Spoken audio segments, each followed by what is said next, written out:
Az qalmışdı, mən orada maşın vursun o gün. Yolun qırağında avtomobillər dayanıb. Yəni burada piyadalar məcburdular ki, yolun ortası ilə keçsinlər. Avtomobillər səkinin üzərində saxlayır. Bu da bizim həyatımız üçün Əlbəttə təhlükəli.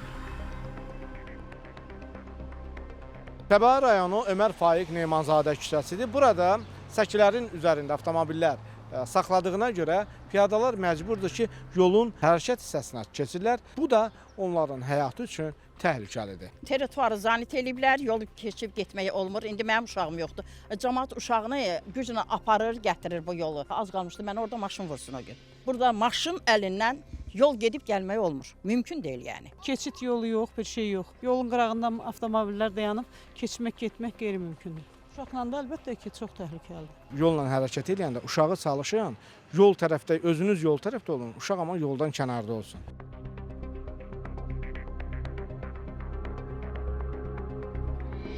avtomobillər səkinin üzərində saxlayır. Bu da bizim həyatımız üçün təhlükəlidir. Məcburuq ki, yolun qırağına çıxmağa.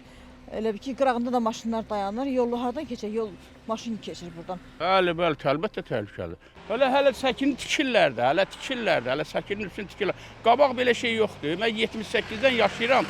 Mən belə şey görməmişəm. İndi görürəm. Getdikcə yap adını alırlar belə.